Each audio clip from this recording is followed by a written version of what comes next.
So how do you think it went yesterday with Tucker? I think it went really well. I mean, I had some real questions with, about Tucker.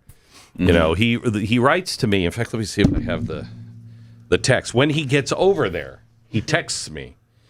You commented about that. Yeah, and I'm like, hey, dude, thank you. Now the NSA thinks I'm, I almost responded, Tucker, who's this? I don't know you. Yeah. But didn't he tell you in his initial text? The NSA is watching, by the way. They're watching. They're watching everything. Right, I'm just saying, did he put that in the original text? No, no. Okay. Because No. his family didn't even know he was over there until he had already. Yeah, until he got over there. So he said, let's see here. I'm sorry. But he texts me and he says, hey, this place is great. This is an amazing city. I'm shocked. It's so worth visiting. We've been lied to. And I'm like, let's keep that in our inside voice. Yes.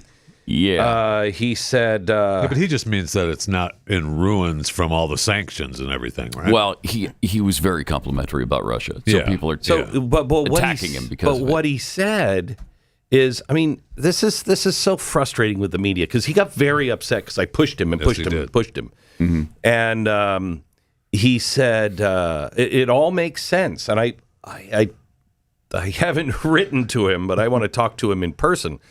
There's a reason why I did that. I really didn't know where he stood on Russia. I thought I did, but you can't just after everything we saw, everything that we saw between the interview and his other videos, it's questioned. Yeah, it is questioned. And so I asked him, what do you mean by that? And he got, as I pushed him on it, he really flipped. He said, I'm really having a hard time not using the F word on your show. And it's because he was, he's so tired of having to be clear on absolutely everything when he thinks some things are just understood. Mm-hmm. And he's like, I'm an American. I don't care about any other country than America. I'm not going to move to Moscow. I'm saying if this is what this crappy, communist country can do, what the hell are we doing? Yeah. And he said to me, you should go and visit. And I wanted to say, not on your life. I'm not Tucker Carlson. I'll just disappear and nobody will ever hear from me. That never happens to people Right. from Russia. Stop it. And he said, but you really have to go and see it. And I said, I get it. It's nice. It's nice. What do you want? But that was because Stalin and I said, this is kind of what what's his name? Durante did in the New York Times. That's when he said, that's when he just exploded. Right. I'm not Durante. Durante denied everything was going on. I'm not denying things are going on. I'm just saying we're the freest people ever. We used to have clean streets. We used to have people not pooping in the streets. Yes, we did. We need to stand up and fight for it. Tents as far as the eye can see in visible locations. That didn't used to happen. No. That's a new phenomena. Tonight I'm doing a special on, you remember Cloward and Piven? Oh, yeah. Okay. I'm going to do a special on top down, bottom up, inside out, and Cloward and Piven. And I'm going to show you how, guess who? Remember when she used to tweet Pat to me and say, "Oh, this guy is so crazy. He says I'm just a grandma. I'm not doing anything." Remember that? Yes. Remember that? Yeah. Guess who's teaching the Cloward and Piven strategy again? Cloward or Piven. Piven. Oh my! Yeah, Cloward. That would really be news. Yeah, Cloward news. was Cloward was. this still long dead. after his I death. got breaking news. Yeah, He's still dead. Okay, He's still dead. So that is confirmed. Yeah, he is still dead. he's still dead. But she's out teaching That's it again. great. Where? I don't know. New York, probably New York. Like a university? Yeah. Yeah, it's probably what SUNY is that? or whatever they call SUNY. that. Mm-hmm. But if you look at what's happening, go on X and just look for New York hotels. Okay, do you know how much? There's one of the nicer hotels. I think it's a Lowe's hotel in New York, the Millennium. It used to be called the Millennium. Do you remember that? Beautiful. 30 stories sold out every night. The state of New York is paying for it, along with the federal government. Gosh. They are now spending in Boston $26 a day. Is it $26 a day? No, that was dinner. It was like, I don't know. It was around $50 a day that they are paying for meals. Each person. Yes. Each person. It's madness. It's madness. It can't. Madness. It cannot continue. It can't continue, right? No, It's not possible. It's Cloward and Piven. It's all going to collapse. My gosh. I mean, and you know, I said something to Tucker yesterday that was so good. You should look for this response.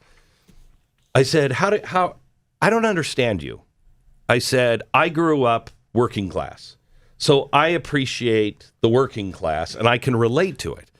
I said, you grew up in Washington, D.C. Your dad, I think he was part of the CIA in some way. You know what I mean? He was in Intel. He was part of the machine. He was part of the machine. I said, you grew up in Washington. How is it you escaped all of this elitism because you are kind of elite, and yet you relate to the people? He said, I'm not, I don't. He said, I am the elite. I am everything that they are. But because I grew up around them, I know them, and I know them by name. He said, I know what a joke the Aspen Institute is. I know who these people are, and I despise them. It's liars. Yeah. He said, they are just horrible people. So it's not that I necessarily relate. He said, I am the elite. I don't try to pretend I'm not. Still loves America. That's what he claimed. Said, but I love America, and I hate the people who are running it. Which is the same for us. Yeah. You know, that's the exact way I feel. We love America, we defend it, but we can't stand how it's being ruined. And right I think he didn't say this, but I think he has something in common with all of us and with Donald Trump. He loves Americans. He loves the people of America. Yeah. You know? And I do too, unless you hate America. But what's happened with him is he has said good things about Russia, so that means he's Vladimir Putin's bitch. Yeah. That's what it automatically means. Well, he's not. He's just pointing out that, we've let our country go to ruin in some cases. I found it really... It's partly because of the oppression that they have in Russia, that they haven't allowed That's what I said to him. He said, I know that. Yes. He said, I'm not saying we should be Russian. We should be pissed off that the Russians have this, despite and we have their tent cities. Circumstances. Right. I mean, he's absolutely right. He's absolutely right. It is in part because of the liberty and freedom we have here that we're in the shape we're in. So it was interesting to me, too, that he said in the interview that I said, so while you were leaving, Putin and Navalny, and he said, what is the deal with Navalny? And I said, what? He was killed, I think, by Putin. And he said, you don't know that. I don't know that. No, but and they I tried know, and I once, said you it's just pretty, assume. Right. And the he timing said, is very interesting. He said, why does that matter so much to Americans? We know who these guys are. That doesn't affect America. He said, we need to start paying attention to America and stop being... And I said, but you know about Navalny. And don't you think that's very similar to what's happening to Donald Trump? And he said, I don't care about Navalny. I don't care. I care about what's happening here in America. Right. All of the way he approaches these American stories now and the Russian stories makes sense. He's like, I don't care about the internal politics of Ukraine. I don't care about the internal politics of Russia. I don't care that they crossed the border. How does that affect us? Yeah. Yes. He's right. He is right. He's right. He is right. But when you say things that are construed as positive or affirming about Russia, then they automatically assume, because I think I get tired of continually doing the disclaimers. Like on January 6th, yes, bad things happened. But it wasn't an insurrection. Nobody was killed on the other side. What he's and you're tired of I'm tired of doing that all the time. That part should be assumed. Okay? So we should be able to just proceed from the fact that it wasn't an insurrection. It shouldn't have happened, but they have exaggerated things to the point where they've got to be called out on Which was it. their plan all along. I mean, he has. Have you heard Mike Benz yet? I don't think so. So I'm not sure. I'm not sure about his history because I think but he's like, one of these guys that I think has flipped. But I don't know. But I'm going to have him on the show, I think. He's a troublesome figure. However, what he has put together with the facts that he has is pretty remarkable. And he explains exactly what and why everything is happening the way it is. He said the militaries of the world are running the world.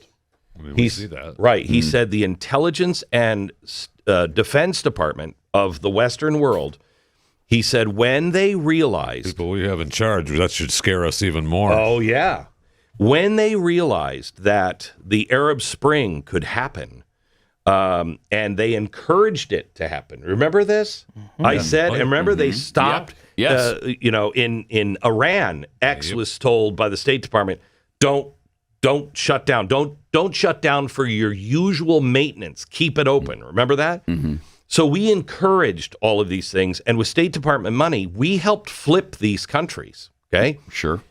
When they realized that, then the next thing they did was go to Ukraine. The guy who we flipped out was duly elected by the people, right? But we didn't like it. Mm-hmm. So we trained all the people on the streets to rise up so we could get the guy we wanted. And we have we have actual audio of the State Department talking about this. We've had this. Yeah, we've had this for 3 years, okay? Mm-hmm. But now all the pieces are starting to come together and verifying. Enough of it is verified. So when they flipped, when they realized that people could connect with one another and you could flip democracy, and they no longer had control of the ballot box, okay, because they didn't control the media. Media was dying. The Pentagon was the one that said, this is a danger to democracy. And all the world leaders got together and said, these people could flip us anywhere we don't want to go. They're too stupid. They don't understand what we're trying to do. And all of the NATO, it's really NATO, I understand in clear terms now. That's not about defense. That's about the international banking system, okay? When they realized that if these democracies start to fall one by one and they start to disconnect from one another and what we built after World War II goes away, then all of the muscle is no longer behind the banking system, okay? That's why everybody, when they went to Russia and everybody lined up, that's because you will comply with the system that we have already set up. You are not getting out of this, okay? Mm-hmm. So they started to control the internet and do misinformation and all of this stuff. That's all to control people from not voting the way they did with Donald Trump. It's a fascinating, fascinating. Then it gets you into why they hate Elon so much now. Exactly right. He's gone against them. He's gone against them. Right. And it's not a coincidence that 7 federal investigations started immediately after he said X is free.